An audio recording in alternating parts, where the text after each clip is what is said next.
Bonjour. Une émotion, normalement, ça conduit à une action.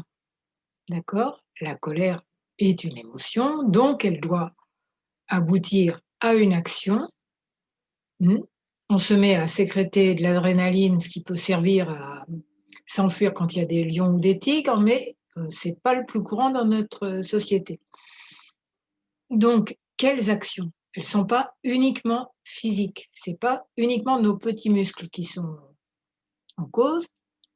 La colère, elle peut nous préparer à une réflexion, genre: «Je n'aime pas cette situation, qu'est-ce que je fais pour qu'elle change?»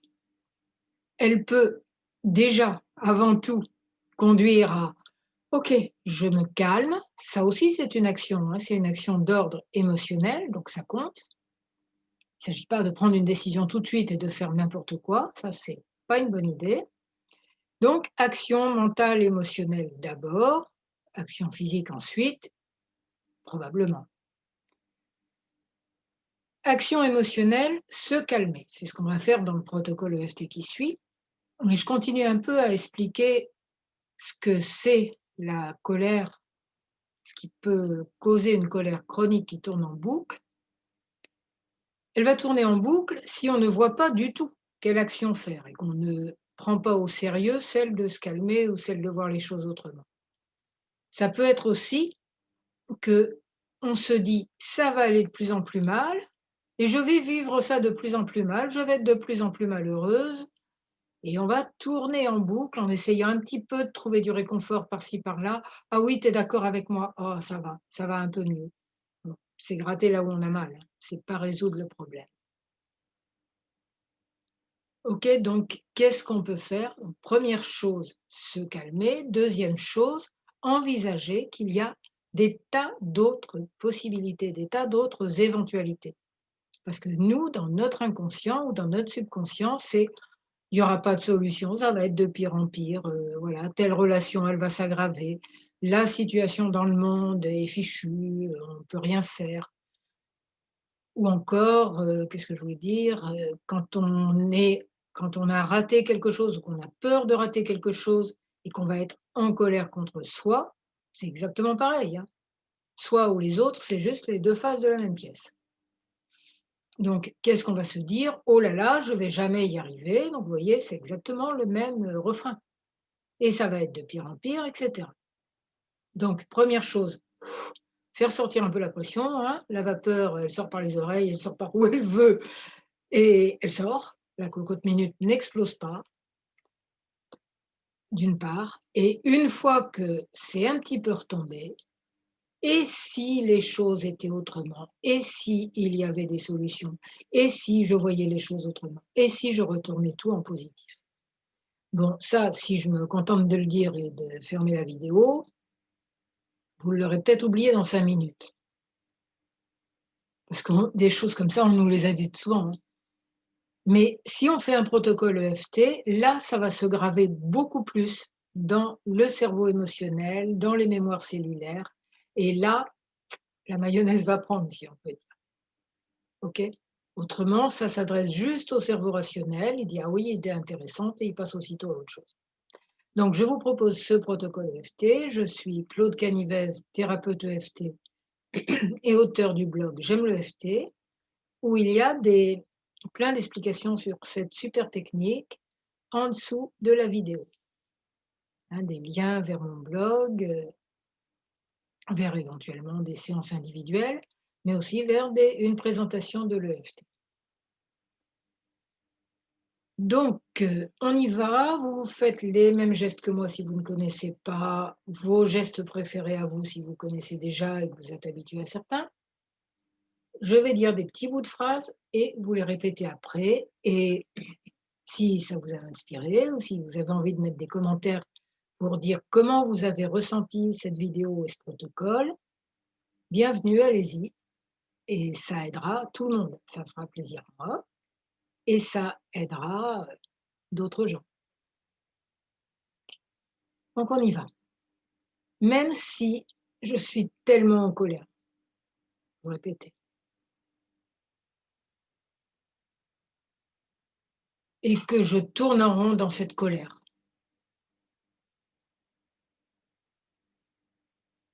Je m'ouvre à l'idée qu'il y a juste une croyance que la situation sera de pire en pire. Une croyance de ce genre-là, en tout cas. Et je m'ouvre à l'idée aussi que ce n'est qu'une croyance et que ça serait vraiment intéressant pour moi d'avoir des croyances plus positives.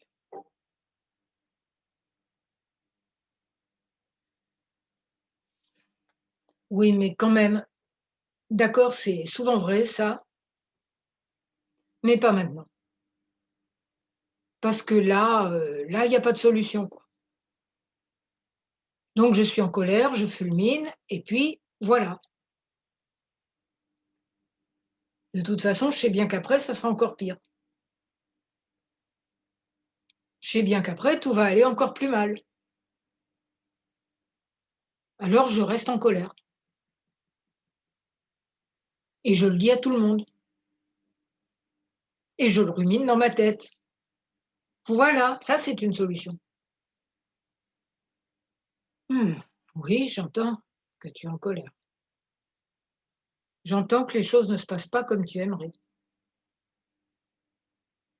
J'entends que tu voudrais que ce soit autrement. Mais comble de poisse, c'est pas autrement, pour le moment en tout cas. J'entends que ça te fait de la peine. J'entends qu'en dessous, tu es triste, tu as peur, il y a pas mal de choses désagréables.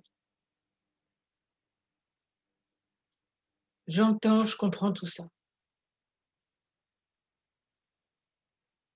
Je comprends que tu as besoin d'empathie, de compréhension, d'amour. Je te l'envoie, sincèrement, vraiment, de tout mon cœur. J'envoie plein d'amour à toutes ces parties de moi, de toi qui sont en panique et en colère. Hein, c'est des parties de nous qui parlent à des parties de nous. Donc c'est moi, toi. J'entends que tu es en colère. Ok, mais imagine que ton pessimisme sur l'avenir ne soit qu'une croyance. Ah, là, c'était sous les bras, ensuite, je tapote sous les seins. Que ce n'était qu'une croyance, une possibilité parmi l'infini des possibles. Imagine un peu qu'il y ait d'autres possibilités que celles que tu rumines. Bon non, moi j'ai la seule possibilité qui existe. Voilà. La preuve, c'est que je le dis. Voilà. Puis elle est pas drôle ma possibilité. Toutes les autres, c'est que de l'utopie, c'est sûr. Et si c'était pas si sûr que ça, et si dans l'infini des possibles, il y avait d'autres possibilités?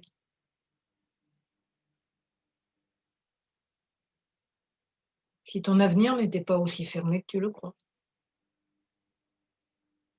Si dans ce mur qui se dresse devant toi, il y avait plein de failles, plein de portes même,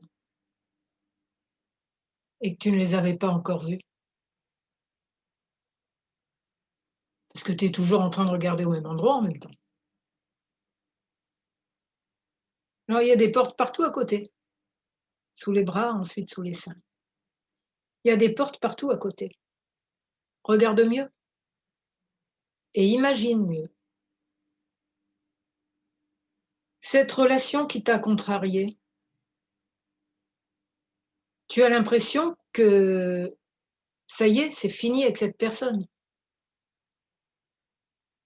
Tu as plus envie de communiquer avec elle. Est-ce que tu as juste peur de souffrir de nouveau? Peut-être qu'elle est triste aussi, qu'il y ait eu ce conflit, ce truc désagréable. Peut-être qu'il y a eu des trucs qui l'ont blessée et qu'elle a plus besoin d'empathie pour ce qui l'a blessée que de toi qui la laisse tomber, qui la fuit pour ne pas souffrir. Peut-être qu'il y a des moyens pour que cette relation s'améliore de nouveau, ou pas, ça peut arriver. Dans ce cas-là, comment toi, tu peux transmuter tout ça en bien plus positif, en expérience vraiment positive. Une porte se ferme, 10 autres s'ouvrent aussitôt. Et peut-être que cette porte-là n'est pas si fermée que ça. Ta sagesse intérieure a sûrement des solutions. Et ta sagesse intérieure et sa sagesse intérieure sont connectées. Vous êtes reliés par le meilleur de vous-même. Et à ce niveau-là, ça c'est si la relation est possible encore dans cette vie, sous une meilleure forme, ou si plein d'autres vont se représenter dans ta vie et dans la sienne. Tu le sais au niveau du cœur. L'autre personne le sait aussi au niveau du cœur. Mais radoter avec la tête, ça va pas aider. Genre: «Elle est méchante» ou «Je suis nulle et elle a raison de plus m'aimer». OK. Ça touche peut-être à des blessures anciennes aussi tout ça. Peut-être que tu peux les guérir.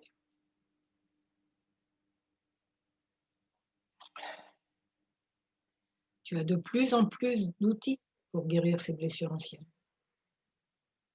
Et ta sagesse intérieure ne demande que ça. Plein d'amour pour ces parties de toi qui souffrent, pour les enfants blessés à l'intérieur de toi et d'elles, l'autre personne. Plein d'amour pour tout ce monde-là. Et bonne relation entre eux, quelle que soit l'issue terrestre.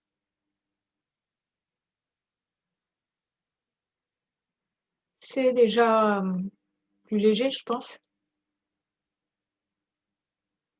Oui, il y a d'autres solutions que de ruminer, que ça sera de pire en pire et qu'il faut fuir cette relation immédiatement et qu'elle sera toujours douloureuse et qu'elle ira s'ajouter à la collection de relations douloureuses. Bon, ça y est, tout ça, c'est des bêtises. La sagesse intérieure cherche la meilleure solution du monde dans l'infini des possibles. Pour toi, pour cette personne. Et ça sera bien de toute façon. Même raisonnement pour la situation dans le monde. On entend tellement: «Ouais, ça sera de pire en pire. Tout ira de plus en plus mal et on n'y peut rien. Il y a plus rien à faire, tout est foutu». Bon, et l'infini des possibles, il dit quoi? Est-ce que vraiment l'humanité s'est incarnée juste pour se taper dessus à longueur de journée? On dirait que depuis quelques dizaines d'années, au moins, depuis Gandhi, Mandela et plein d'autres, l'humanité se rend compte qu'on pourrait peut-être ne pas se taper dessus, qu'on pourrait peut-être ne pas se rendre malheureux. «Ah ben oui, mais après Gandhi, ça ne marche toujours pas». Oui, d'accord, mais il a semé des graines et elles poussent. On en parle des milliers de fois par jour de Gandhi, sur les réseaux sociaux, partout, des millions de fois. Bon, les graines poussent et dans l'infini des possibles, que serait un monde qui me plaise? Quelle serait ma place dans un monde où je serais plus heureuse? En quoi je peux contribuer à créer ce monde. C'est là que la colère mène à une action réfléchie et qui vient du cœur.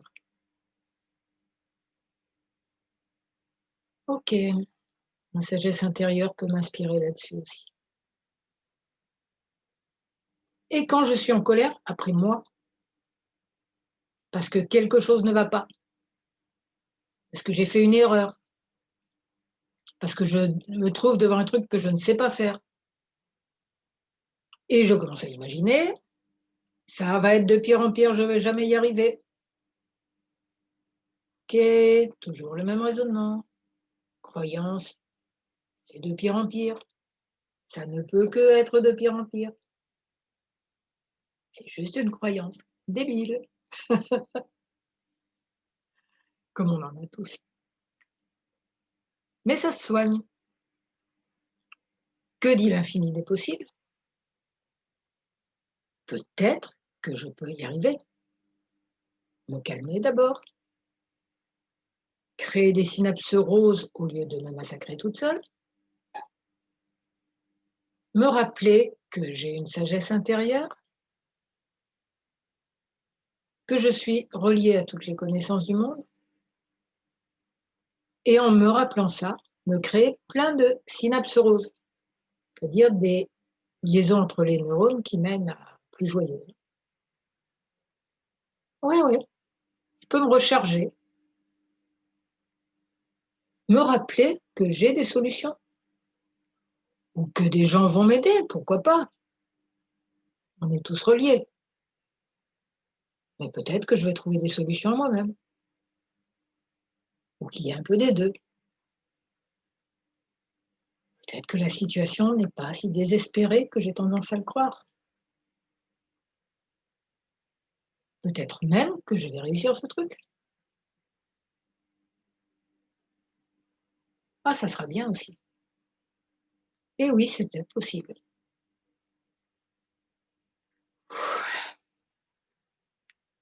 Ouais, c'est pas mal hein, de revoir l'autre face de la colère. Non, colère, oh, ça va, lumière. Peut-être que c'est possible. C'est même possible que ce soit possible. C'est même possible. Maintenant, de faire un premier pas dans la bonne direction, celle qui me rendra plus heureuse, rendra plus heureux les gens autour de moi quant à faire, et bénéficiera à tous les êtres. Si cette vidéo, ce protocole EFT vous a aidé, ben, j'en serais ravie. J'en suis ravie. N'hésitez pas à mettre des commentaires et puis à, à partager cette vidéo à d'autres gens qu'elle pourrait aider aussi. Et à mettre un j'aime, à vous abonner à ma chaîne YouTube si ce n'est déjà fait, ou à ma newsletter de mon blog qui s'appelle J'aime le FT. Je vous souhaite d'être zen, heureux et tout, le meilleur. Et je vous remercie.